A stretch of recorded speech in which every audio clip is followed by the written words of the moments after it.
The Jaguars on third down. They've hit 4 of 7. This time it's 3rd and 3.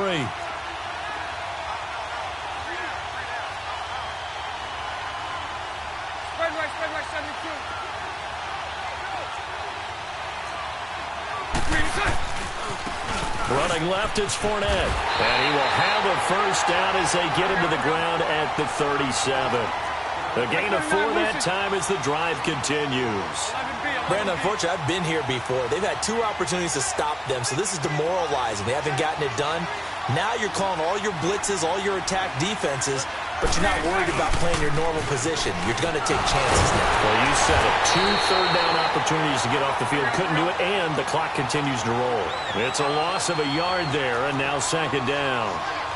I know they've got to be careful not to go to the well too often, but it's a fine line, isn't it? Because sometimes, if you got success, you want to just keep pounding away. But no success there. They rallied quickly on the defensive end.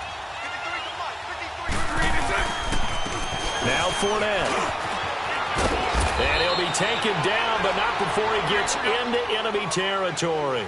That one a pickup of 15 for Jacksonville. We'll definitely see some open running lanes, and he's taking advantage of it right now, but that shouldn't be a surprise. Defense has the lead. They're playing for the pass first. And he is going to be stopped cold behind the line of scrimmage. That's going to go as a loss of 4, and it'll be 2nd down. Hey, spread right, spread right, spread right, spread right, snap.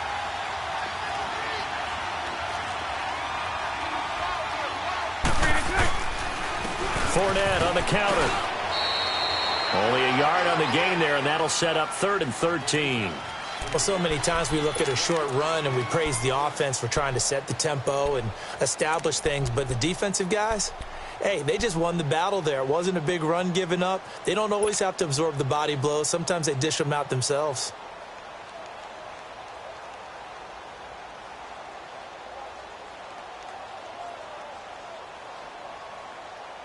The Jaguars on 3rd down. They've had good success, 5 for 8 to this point. This is going to be 3rd and 13. 372. 372. Move.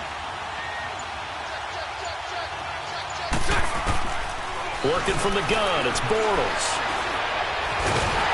And he is going to be hit and taken down. Bortles sacked. And we say it all the time, have to be able to get rid of the ball sooner than that. You have to help your offensive line out. They're going to protect you as best they can. And if you're getting 3 to 5 seconds to throw the ball, they're doing a really nice job. But when you hold it and give up a sack, you're really almost discrediting their work. Now Bortles, got to have this one. He's going to launch this thing way downfield. And it's knocked away and incomplete. Ron Parker there in on the coverage, and he knocked it away. Well, they've got the slim deficit, decided to go for it, hoping to keep the football score and erase that deficit. But, boy, deep in their own territory like that. Let's just say that with that call, me and the head coach will agree to disagree. All right, but he knew he wanted to be aggressive there, as you pointed out. So I guarantee he told his defensive coordinator, have your guys up and ready. I'm going to go for it here. If we don't get it, just make sure they're ready to go out there and bail us out. Trying to shake off the interception from the last drive. He'll look to throw. And this would have been intercepted if he could have gotten the feet in. Instead, it's incomplete. Boy, that really could have turned this one upside down. They work again from the 38 on 2nd and 10. Back to the air on 2nd down. It's Mahomes. And look at this. They get the turnover they needed. It's intercepted. Picked by Ronnie Harrison. A critical error there in a tight game of the 4th. All you talk about is taking care of the football, and especially with a lead here in the 4th quarter. Turning it over, now the door is open for the opposition. Just in general, when you're passing in the 4th quarter with a lead, no matter at what point, you got to be super careful. Got to be careful, and sometimes you can be so careful that you end up running yourself into an error. Spread right, 72. Move. A handoff, Fournette running left. He'll get about 3 as he's taken down at the 23. They tried a quick hitter inside, but that one was swallowed up because what they're hoping Those big defensive linemen will take the bait and move laterally and open up a crease that they can run through. Didn't happen on that play. Again, it's Fournette. And he'll get this one up to the 26. Here we go. 3 yards on the pickup. That's going to set up an interesting third and about 4 to go. And that's one of the reasons you like to blitz even on rundowns. It confuses the blocking assignments. It doesn't allow those offensive linemen to get up to the second level. Spread right, snap. This is Fournette. And he's able to get it to the 33. Good enough for a first down. Call it a gain of 7, and it gets him a new set of downs. Oh, that's one to warm the hearts of all those old-school football players, isn't it? Tough, hard, gritty run, got behind his pads, bowled over a few people. Look at that one, right up the gut. Saw through 3 quarters, no reason to lighten up now. And hard running's going to get him over the 40 to the 42. And that one was relatively easy to see. I noticed that from up here. Yeah, it doesn't take a whole lot, does it? Sometimes you get multiples. What I always love on these offsides is when each side points at the other. Hey, you did it. No, you did it. They deciphered that one correctly.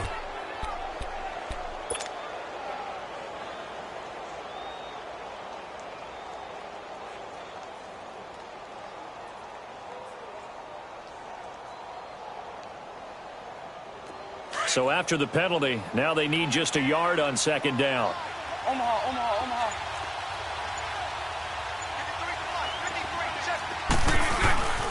Now a handoff. This is Charles. And he'll be taken down at the 46-yard line. Time for a break. We'll come back for the electrifying conclusion after this. So signs of life in what's been a dormant offense in this second half. Here's 1st and 10.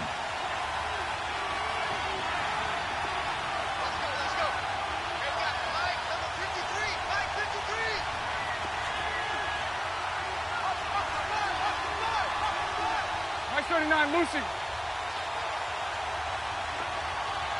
Hey, let's go. Trip front. On first down, it's Charles again. And he'll fight his way forward to about the 48-yard line. Allen Bailey in on the stop. Now the Jags are moving quickly in the hurry-up. Spread right, 72. Move. They'll look to throw. And now he'll tuck it and run. And he'll get it into enemy territory just across midfield at the 49. He'll wind up getting 4 there on his own, but it will leave him now with a 3rd down situation. We got 3 down. Hey, fellas, we got 3. Let's go. The Jaguars on 3rd down. They're hitting at 60%, 6 out of 10 thus far. This will be 3rd and 5. 380. 372. Move.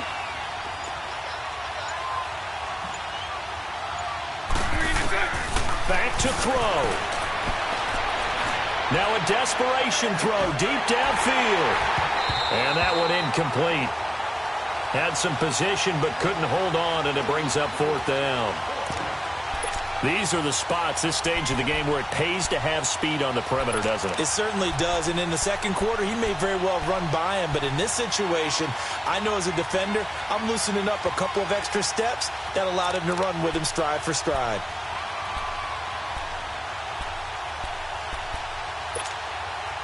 One score down, here we go. They're going to go for it here on 4th down.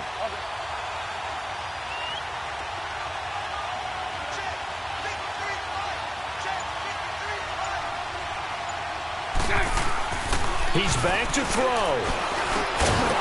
He's going to have his running back. It's complete. And they'll get him down as he's inside the 40. They keep the game alive, at least for the moment, as it's a 1st down.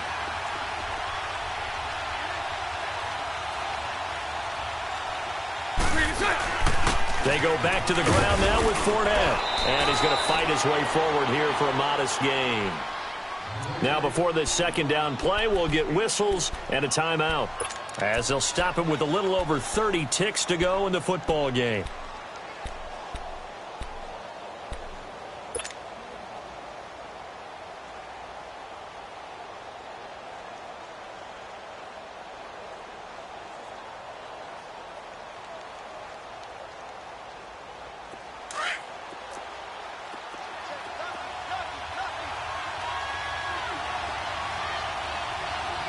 Green 80.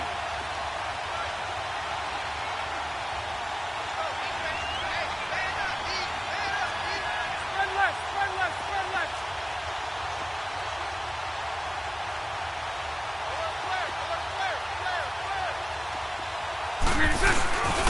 They'll run with Fournette, and he'll get this down to about the 30, 31-yard line. It was Reggie Ragland who got him down. They'll get to the line here, but remember, it's also third down. On the run, it's Fournette. And he will cross the 30 down to the 29-yard line. Now here's a defensive timeout called by the Chiefs. It's just their first. They've got 2 more to use here in the final stages.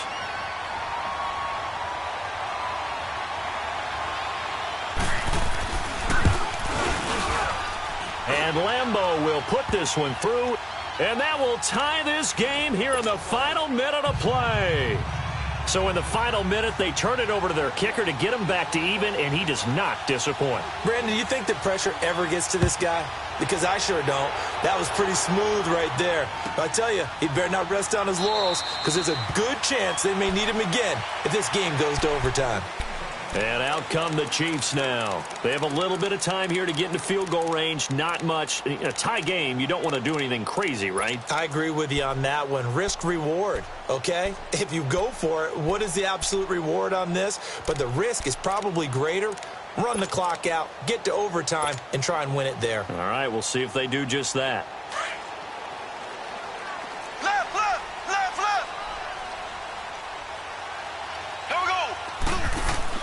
To throw is Mahomes. Looking for Kelsey on the deep ball. And that will be incomplete. 4 ticks left here on the clock. Kelsey, the intended receiver there, and it's second down. That would have been a tough catch, but in this 2-minute drill, those are the ones you really hope your guys come up with. Yeah, you don't want your guy to be able to take the out because it was a tough catch. You needed him to come up with that one, because if he does, it alters the perspective of this 2-minute drill, doesn't it? And now with 4 seconds left, we get a timeout call.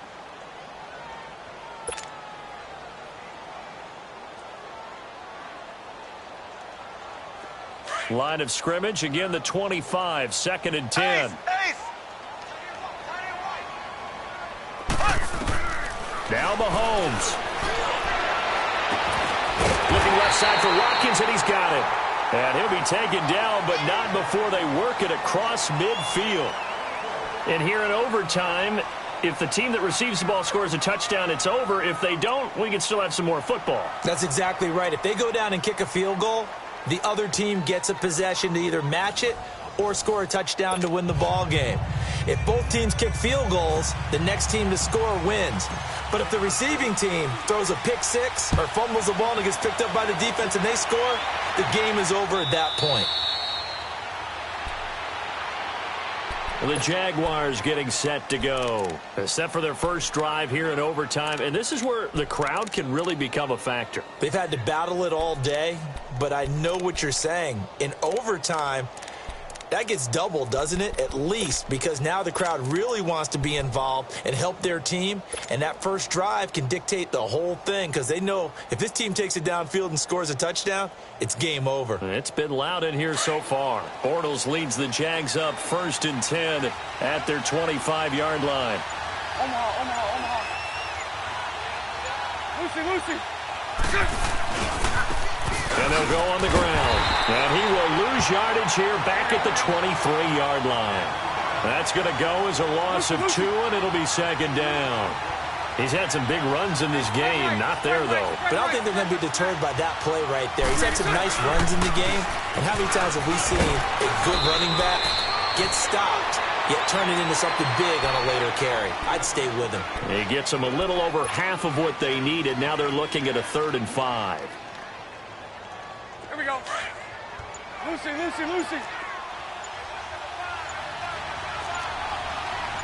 80. Now Doug Marrone, with a play clock almost out, says, let's take a timeout. They'll be left with just 1 remaining here at OT.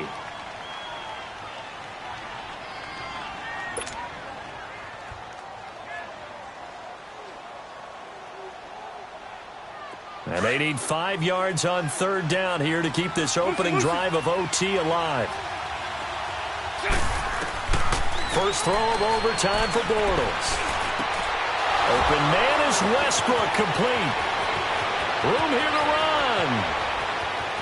There he goes, left side. Touchdown, Jaguars. Partner, a great game that we got to see and making it extra special. Not only did I get 4 quarters with you in this one, I got some overtime, a little whipped cream on top. Look at you, trying to make this whole thing palatable. I just want you to pay for my meal later. You really just wanted 4 quarters, what you wanted. But how much fun was that? We had that type of a game where we got us to overtime, and then we get the dramatic ending to finish things off as well. What a game. Charles Davis and the best darn crew in the industry. I'm Brandon Gaunt. This has been a presentation of the NFL on EA Sports. From Kansas City, so long, everybody.